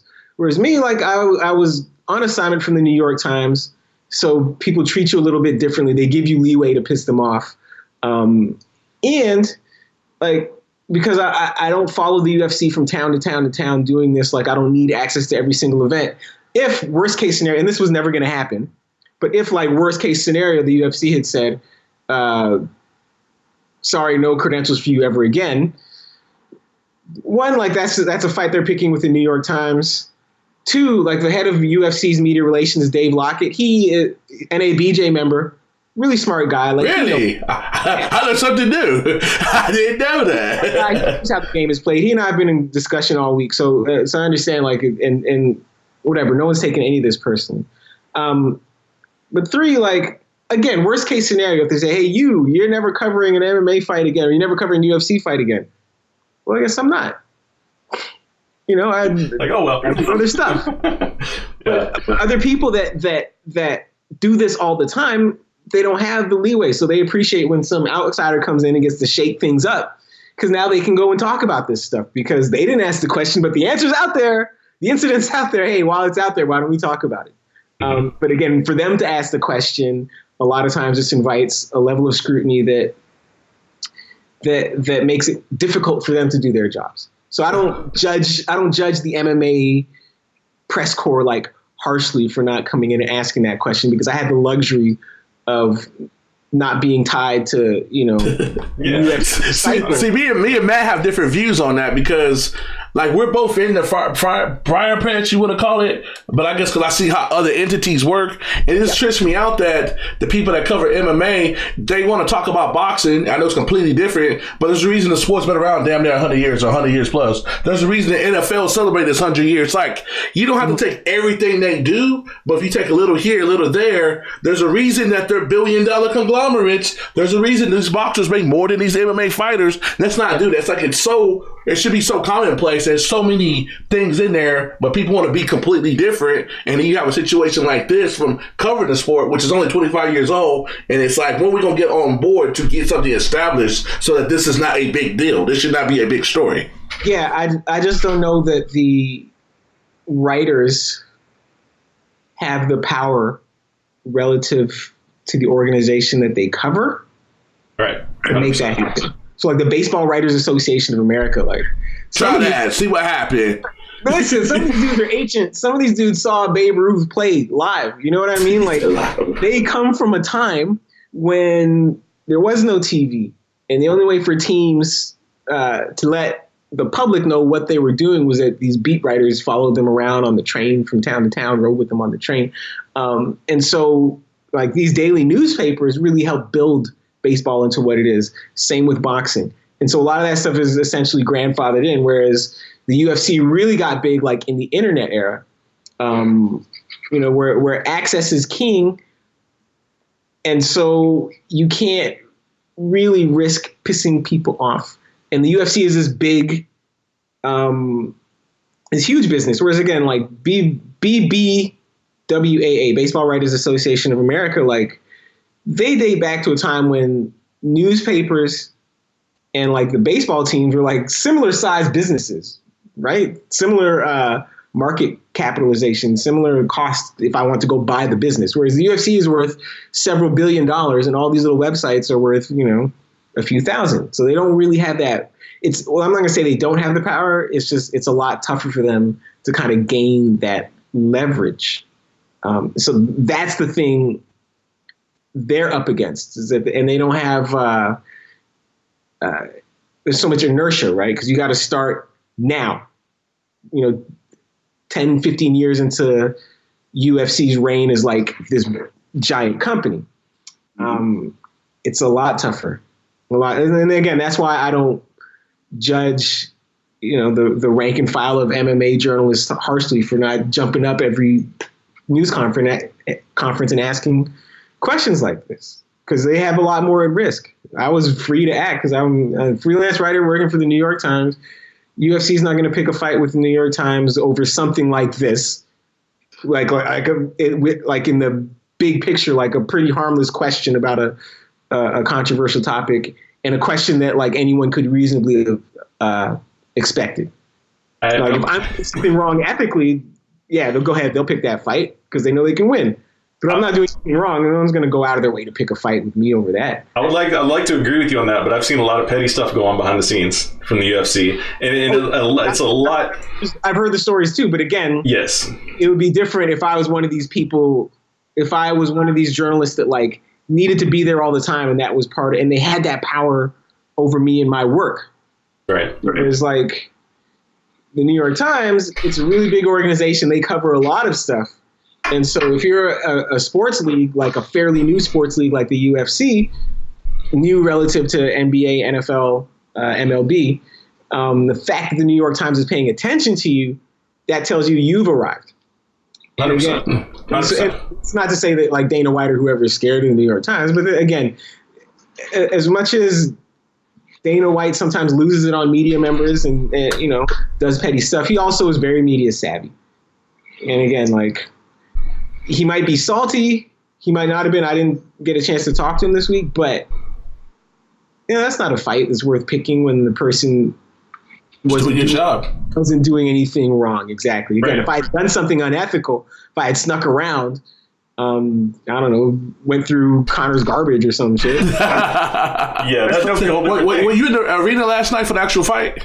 Yeah, I was there. So how cool was it to see that go full circle? Him basically, out of his last fight he won, which was against Eddie Alvarez, the first fight at MSG.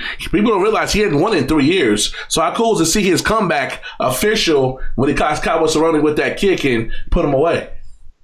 Well, and that was one of the things I wrote about. Like, it's a testament to his enduring popularity, right, and his ability to sell himself, that we made such a big deal, and that they sold so many tickets and generated so much attention for a fight where the headliner, between an A side who has not won a fight since 2016 and a B side who is at this point in his career like a 500 fighter and who's lost his last 2 fights by knockout.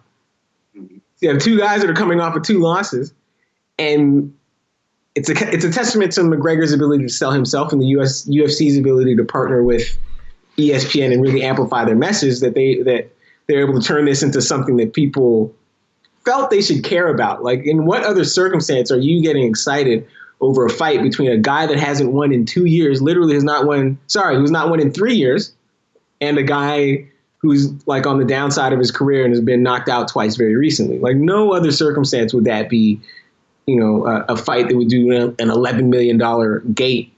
But because it's Conor McGregor and because it's the UFC, there it went. 100%. Now, I do want to ask one other thing, going back to the other thing, just from a journalistic standpoint, because this is one of the things that I've seen a lot online, in regards to your question. How can you speak to the importance of getting your own quote, having your own question answered, versus relying on the word of someone else, whether it was someone else that may have asked a similar question earlier in the week, which was the thing that I've seen a lot? Because my thing is, if we're supposed to go off of what someone else already asked in the other response, why do they have a media day where you can go around and speak to everybody? Why is there a big scrum where you can go and ask all the fighters? 90% of the time, those fighters are going to get asked the exact same question. But you don't see us, hey, I'm going to pull your video and just post it on my stuff. You have to go and get your own answers. People don't understand that. Yeah, well, and a lot of the times, like, you just kind of understand that whatever gets asked in a news conference is, public property. And whatever gets asked in a scrum, the answers for the most part belong to who's ever able to stick a microphone in. Yes, 100%. But like in this case in particular, it was just that we had never heard an answer from Conor McGregor on those allegations specifically. So like in the show he did with Ariel asked him about things that had been written about him, which the audience is free to interpret. Exactly. It wasn't concrete. As sexual assault allegations from New York Times is reported, but they're also free to interpret it as something else because it's not a specific question. And he's got multiple things going on too. So I appreciate your specific question. Exactly. So which is my point. And a lot of these other legal issues have been clarified because he has a string of guilty pleas. He's a string. You sound like a magistrator, bro. Plea bargain the bus, throwing the dolly at the bus. He plea bargained the thing in Miami with the tourist. He plea bargained punching the old guy in Ireland. But these sexual assault allegations, they're still outstanding. So this thing is unresolved. And so it's natural to question, hey, there's this guy who people at the news conference, are feeding Dana White this figure. They're like, well, do you think he's worth $2 billion to the company? Okay, let's just say that he is. A $2 billion athlete has these charges unresolved that if something happens, like worst case scenario, again, he's back on the sidelines. His $2 billion boost to the UFC is on the sidelines as well. So like, if you're into the sport, you are curious about what's going to happen there. Is he going to have to disappear again?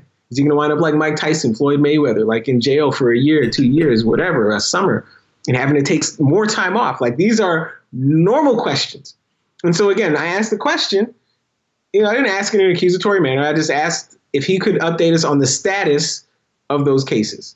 At which point, but I think when you said the word status, all the boos started running in. Like, so a lot of people didn't even hear the question. Hey, you're a champ. I'm thinking about if I was that brother in that situation, because to me personally, like I said, I probably covered about 30 pay-per-views over the last 3 to 4 years without even covering last year. Matt's probably covered about 10.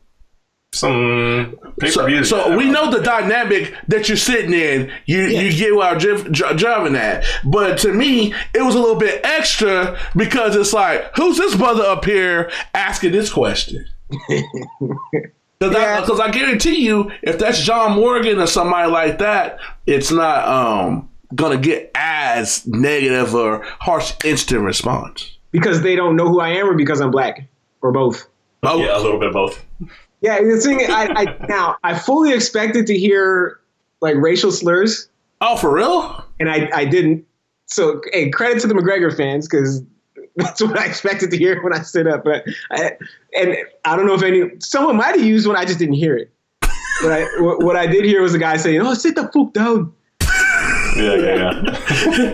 And back to the journalist side of things, like I don't go that far, but it's just laughable to me how like a lot of people in the MMA game always talk about journalistic integrity and this and that, but they keep doing stuff that's like, and you call yourself a journalist, like people will take something, say for instance that Conor video or whatever, he's doing an interview on a podcast. Yeah. They'll take that and run it like it's a story when they had nothing to do with none of that. And people try to make their websites off of that and don't tell them they're not a journalist. It's like your joke. Sadly, that is the nature of the business now, right? Is like everyone... You do that in the NBA, that'll get you Zoom. Think you're going to go to an NBA Finals or NBA All-Star game and do some shit like that. That'd be your last one. They don't... There's a reason. They've been around. Yes. It's a $15 billion conglomerate. But hey, what I know, I'm just a brother just trying to make it, though. I don't know nothing. Right, but, I don't know how about that up. Aggregation is the name of the game for a lot of people these days, right? Yes. So, as long as I credit the source somewhere. They don't do that, though, half the time. They just run it like it's a story because it was on the Ariel Helwani podcast, or it's on somebody has a YouTube channel that has like 80,000, 100,000 subscribers. So, like it's a pub, like you just said, if it's in a press conference forum, it's free game. They feel like it's YouTube, it's free game. So they're quoting people's podcasts without crediting the podcast. They take it as a story. Say if it's a GSP says, I want to slap the shit out of Conor McGregor. They'll take that as a story that came from a podcast just because he said it in a podcast setting. But that's what, that is like one of the lowest forms of journalism, but that is like so popular now only because, you know, the news hole on the internet is like infinite, and so many people are under so much pressure just to crank stuff out all the time. And if you're not there, like if you're not able to work your sources, go to the gyms, do whatever, and talk to people all the time, that's an easy way to update your blog, to update your website, right? Yep. Is look and see what he told somebody else. Yeah, hey, credit the guy, credit the podcast. He told Helwani's podcast, and then like these big long block quotes. And then he said, boom. And then right. It's only enough to hit the Google thresh mark to where it'll show up on their search.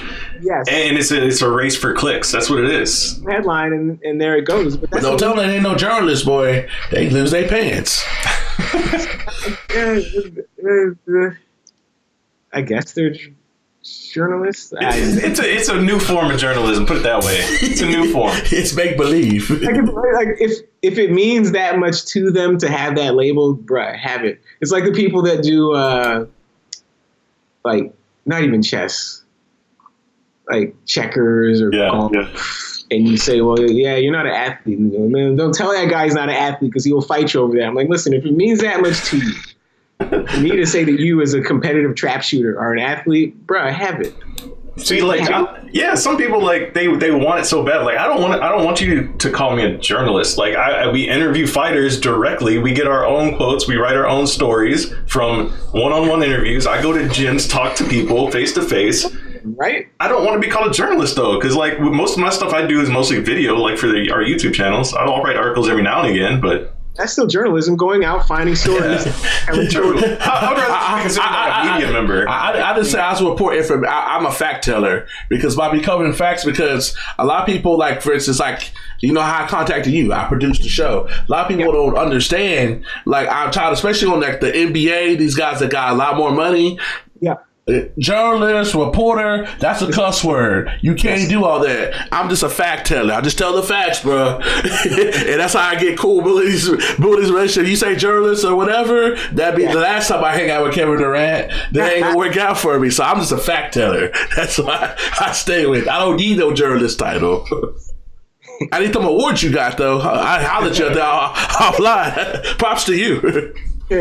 Again, yeah, it's a trade-off, right? 100%. Yeah, man. So, I mean, I guess looking back on the weekend, was that an experience that you're gonna? I guess it is gonna be an experience that's gonna stick with you for a while. But you know, I guess what is the biggest takeaway you can take from your UFC Conor McGregor weekend? From the event itself, or from like my experience as a journalist? Your experience as a journalist for the whole week, I guess. That whole fight week experience. Well, the thing about this week was, you know, like when you work in print journalism, right? Like the New York Times, that's the major leagues, right? Mm-hmm. And so most other places you work, unless it's the Washington Post or something like that, are like AAA, high AAA, you know? And then so when you get the call from the New York Times, that's like making your big league debut. And so for me, yeah, I felt like, you know, I've been playing for the Buffalo Bisons, and then the Blue Jays called and said, hey, can you be in Toronto? You know, you're starting in left field tonight. Like that. Appreciate the baseball references here. I love it. Covered baseball for a couple of years. And so that, like from a journalistic, and then just to go like straight into the deep end, it's like, listen, if you got to do it, might as well go all in. And so it went. And the thing was to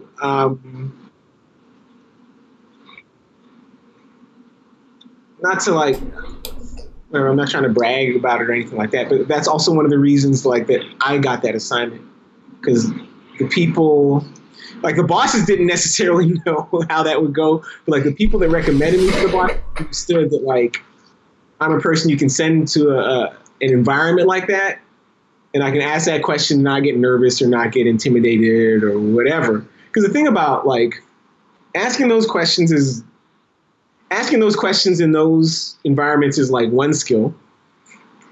Synthesizing information in real time is another skill. Writing on deadline is another skill. Writing pictures is another skill. Like, and they have nothing to do with each other, right?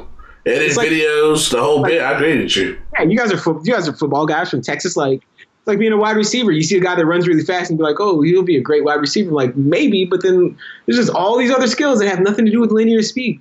No. Right. Yes. Find the person that has them all. It's like, oh, okay, cool. So, like, the people that recommended me to the bosses there, like, they knew me pretty well, and they knew that I was a person that just had this little weird mix of skills that you would need to go do that assignment, because you would need to go ask tough questions in front of crazy fans and deal with booing, but then also turn the story around quick and make it sound good, but then also like actually know something about mixed martial arts, like from a fighting standpoint, but also from a business standpoint. Yeah. Like a weird set of skills that I happen to have. So that made that work. And what was the other question? That was about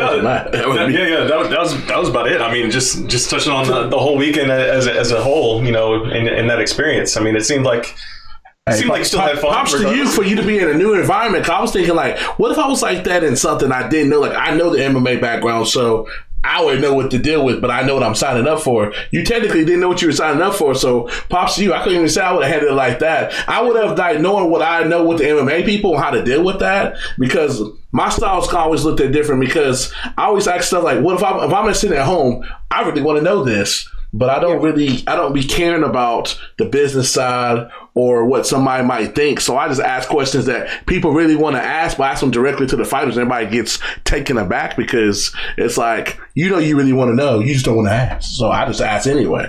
But that was exactly what happened at the news conference, right? And I knew exactly, I knew what I was getting into. I knew the fans would boo. Again, that's why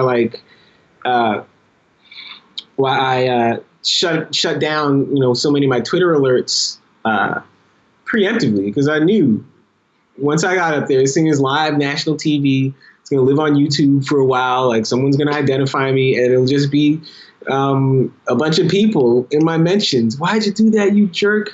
Why are you harassing fighters? Blah, blah, blah. But I knew that was going to happen. And again, like, you deal with you cover the fights long enough, you're going to deal with fans like that. Again, it happens, probably once a year.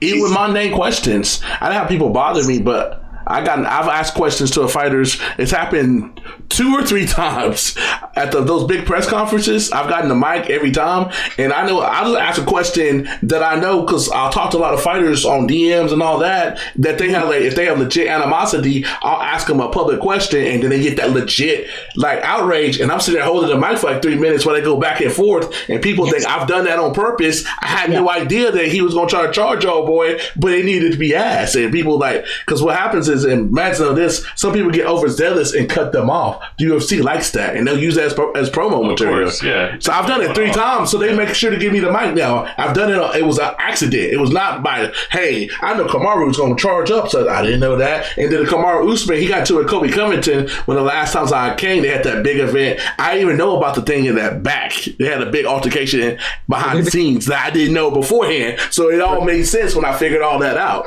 I was asking a question that I knew from talking to people and talking to them directly, and that's asking a public forum. But if you got this brother in this sport that not too many people looking like us watch, it kind of stands out. Yeah, absolutely. Yeah, like until there are a few other brothers. There's one from England, and then what's it called? We decided. I forgot my name. Yeah, we went on the show too. Yeah, and then Andreas Hale, naturally, he came through. Yeah. He wound up writing at the end of the week about the thing at the news conference, right? But again, but that's what kind of being the outsider allows you, right? Is that you get to come in and shake things up, and then once it's out there, then everyone can do it, and then the UFC can't complain about you writing about it when they can just say, listen, man, it happened at the news conference. If it happened at the news conference, if you don't want people writing about stuff, don't do it at the news conference. It happened at the news conference. And I did use, and the thing is, and again, like, clearly this stuff was on people's minds because One, because like so many of the journalists afterward, basically thanked me for asking the question because they're like, I had the same question. It's just so tough to ask it in these environments when you have to depend on the UFC for access. Even by the end of the week, I heard Michael Eaves, SportsCenter anchor. Wow. They had him here all week, and he did use the words sexual abuse when talking about Conor McGregor, right? Which, again, this stuff is not off limits because these charges are unresolved and could potentially, like a lot of it is murky, and this is part of the frustration is that Ireland's legal system is different from over here. So like over here, they're going to arrest you and they're going to charge you after they investigate you because they feel they have enough evidence to do all this stuff. Whereas over there, they arrest you and then let you go. And then they spend the next X amount of time investigating. And then if they feel like bringing you back and charging you, they did. And but they don't publish any of these details. So in the middle is just all this ambiguity. So that's part of the problem with this too, right? Is that just no one knows how serious any of this stuff is or isn't because of the way they do things there. Like, arrest you, hey, we're investigating you, and then it just dangles there for months and months and months at a time. Again, which is why I just asked for an update on the status, at which point he's free to say, I can't talk about that, or he's free to say, give it a month, it'll be done, whatever. He's free to say whatever he wants. And again, if the lawyers are good, they will have coached him on that, and there's nothing to panic over. And here's my thing about that is like you just touched on something so important right there, and it goes back to the it's more so an indictment on the treatment of journalists that that the UFC does sometimes, more of an indictment on Dana White's unfilteredness, so to speak, at times.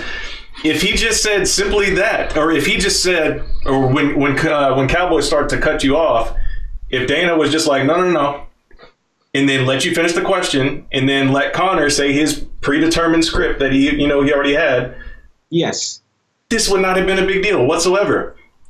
Well, okay, I'll say two things. One, concerning that specific incident, like, Conor knew what he's doing. Conor's a smart guy. He read the situation. He saw his opponent defending him. He saw Dana White defending him. He's like, cool, I don't need to say anything. Right. He didn't say boo. Yeah. Which is what happened. Which is another way of addressing the question, right? Is just by letting, your surrogates tackle it. But also, in terms of like the way the fans reacted, they also did follow McGregor's lead. Because I asked the question, like, McGregor didn't act up. Like, if McGregor had jumped up and said, oh, listen, you jerk, how dare you ask me I should beat you up after I beat him up, blah, blah, blah. That would have been the worst thing he could have done. The fans would have just kept going, right? Yeah. But he just let it pass and then jump back into the conversation when it moves on to another topic. It's like he hit pause, and when he hit play, he skipped that part of the show. So when the news conference ended, like the fans weren't still thinking about me the way they would have been if he had like singled me out and really tried to belittle me or whatever. There was just one guy, like as I was sitting there trying to get some stuff done, I could hear him. He was like up in the rafters. He was like, "Hey, Mr. Sexual Allegations. Hey, sexual allegations." I was like, man, I ain't looking up there at you. There's no way. Wow. That was that. But Dana White, like, he does take a lot of heat, like, justifiably for, like, these really reactionary revocations of people's media credentials. But I think from his perspective, he's like, I'm so transparent about all this other stuff. You guys need to give me leeway on, like, forcing these storylines on you, and I don't want no pushback. But here's the storyline, right? Because on the one hand, like he's very transparent. At the end of every event, here's the attendance, here's the live gate. Right? I have to cut you off. Why do they put those numbers out there for ESPN? Like, for instance, the big thing with Mayweather is he's getting 1.5 million pay-per-view buys. He's getting that 5 or whatever him and Pacquiao did the record. They don't reveal those numbers, and that looks kind of shady, especially since you tied to that whole ESPN platform. So it's like, what are you really hiding? That's what I don't know too is how much of it has to do with the fact that this is now an ESPN platform, so all these pay-per-view buys in the US have to go through ESPN Plus. So maybe ESPN Plus doesn't want those numbers out there. Like that part I get. But again, so like, and Dana, like at these news conferences, he'll talk half an hour, 45 minutes. He will tell you exactly what he thinks about all this stuff, give really honest quotes.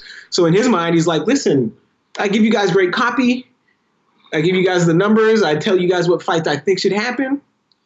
But also, I want to control what you write sometimes.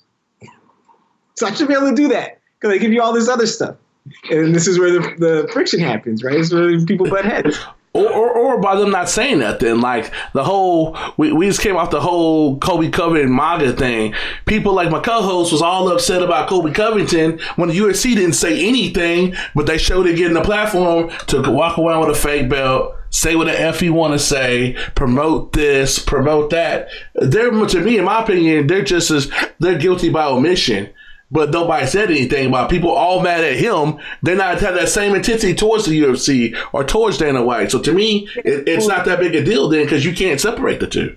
That's not even omission. Like that's not pure omission because they know exactly why they're doing that, right? Like the best way. The thing is like the Kamaru Covington fight was the closest thing to race baiting as you're gonna get in the UFC these days. Remember, because like when there's the black on black violence promo. Remember that back in the day when Rampage them and Rashad? Yes. got burned. But at the same time, here you have this black immigrant against this white MAGA dude. You as the UFC, you see what the dynamic is there, and you know that people are going to pay to see that because he also made all this money when Mayweather fought Pacquiao, and that whole promotion was built on racial animus. And so, are you going to make the promo that says black immigrant versus racist adjacent MAGA guy? No, but just like with the Conor answered the question answer, you just let it breathe. You don't crack down on it, and you let people make the association because you know that there's just going to be a bunch of people that, like, since Colby Covington has become like this character, you know there's going to be a bunch of people that tune in either to see him win or just all the Trump voters are going to tune in to see him win. All the other people are going to tune in to see him lose, but you're gonna cash in either way, and you're not going to do anything. I'm not saying they should have. I'm just laughing at these people that are journalists that were getting all so up in arms. It's like, y'all didn't have that intensity at everybody, but y'all want to deflect it at Kobe Covington. It's like, why? Right. He's just part of the puzzle. Yes, absolutely. But again, like these guys didn't get this rich and this big by not knowing, how to deal with the media. Sometimes there are not slip ups, but just like flare ups like we had this week. But even from a media standpoint, like these guys know exactly what they're doing. Exactly what they're doing. Because again, if they weren't media savvy, if they were amateurs at this, they wouldn't have grown as quickly as they did. Like these guys were among the first people, to harness the power of reality TV. Right? Sure. Because before there was Cheer, before there was Last Chance U, before there was all this stuff, there was The Ultimate Fighter. And that's what took them from zero to hero, water of the sport, into must-see television, appointment TV. The Ultimate Fighter. And they bought airtime on Spike TV to do that. And so they understand as well as anyone, like the power of mass media, power of minimal media, and everything in between. It's just... they understand it. Just it doesn't mean they're always going to do what they do as much as they can to facilitate press access. But even when they do that, it's because they understand. It's like with a purpose. I don't want people asking this question, so I'm going to try to shut it down. They do that precisely because they understand, not because they don't. Yeah. It's just one of those things for me. It's just like, if you don't want the question asked, you can completely dismiss it and almost just say, you can say no comment without saying no comment in a way, you know? That's what Connor did. Well, exactly. And this is so, I mean, if you're a question that you don't want to be asked or addressed, reacting in the way that they reacted makes it so much more bigger than just simply saying, we can't talk about the details right now. The fans made it bigger to me. If it was there was no fans involved. The fans reacted that way because Cowboy reacted the way he did, and then Dana piled on. Yeah. Had Dana just stopped Cowboy and like let him get his question out, the fans probably would have shut up. Maybe. I don't know for sure, but maybe they wouldn't have been as loud. In fairness, Cowboy was just thinking about his money, and I can't blame him. Right. That's why. That's exactly how I took it. Like this man, this random brother that popped up on the New York Times trying to mess with my paycheck. Yeah. I can't blame Cowboy. But yeah, listen, I'm not going to tell people how they should answer questions until they start paying me as their PR consultant. But if I were, and listen, and those guys have smart PR people around them. For sure. So I just don't know that they follow the advice of the smart PR people because Dana's very much his own man. And that was the thing as well. It's like the fans in particular, I know that they're there, like you mentioned a few minutes back. You knew what you were walking into because you had seen the clips of all the crazy moments that happens at these things. But at the end of the day, the thing is titled press conference, not PR conference. So you get a live mic for a reason. Like, you know, and in the press, you're there to do your job, which you did. And that's what everybody's applauding you for, is for doing your job.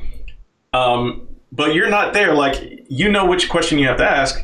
And yeah, you know the reaction you're supposed to get.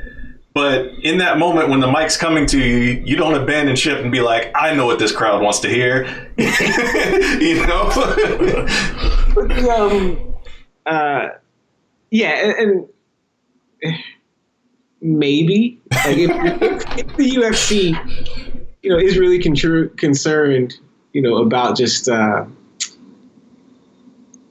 allowing journalists to do their jobs without feeling, you know, intimidated or whatever, like an event like that, they can look at ways to lower the temperature, right? They could take an event like that and say, press conference starts at 3, goes from 3 to 3:30, doors open to the public after that.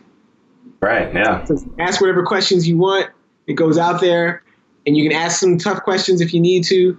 And then when the fans come in, that's when like the little pep rally starts. Right. It's a pep rally. I like that. But again, like, who am I to tell them anything? I'm just a freelance writer. They're a $4 billion corporation. That's the way to end the show, man. Appreciate you coming on, man, on the fly, man. I didn't know you. You don't know me. We kind of had common interests, so much respect. We're Facebook friends. Okay. Because I see you posting like all this stuff about track and field and stuff. I'm everywhere. Because you coach track? Nah. Wow, brother. I do high school sports. I do high school football, basketball. Here in Texas, I do the MMA, boxing. I do the NBA. I know I'm not mistaken. Shit. Anyway, yeah, it's been good. You also forgive me, like I'm hungry and tired. All good. Well, the other thing was last week, Saturday, I spent the night in the hospital, man. I had stomach flu. Wow. So I didn't even think I was going to make it to Las Vegas. I was like, God damn, I'm supposed to make my New York Times debut, and I can't even get out of this goddamn bed. Well, I would say you definitely made it. You made it there, made your impact, and left a mark on the week. But we appreciate it, man. We appreciate you sticking by your guns and doing what you had to do.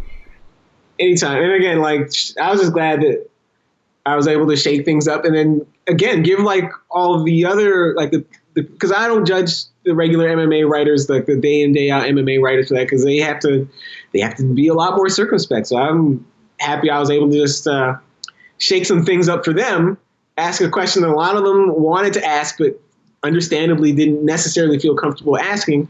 But now it's out there, and if they feel like writing about it, they can, because it's out there. It's on YouTube. It was on TV. No one can say it didn't happen. No one can say the question was never asked. Boom, you're off and running.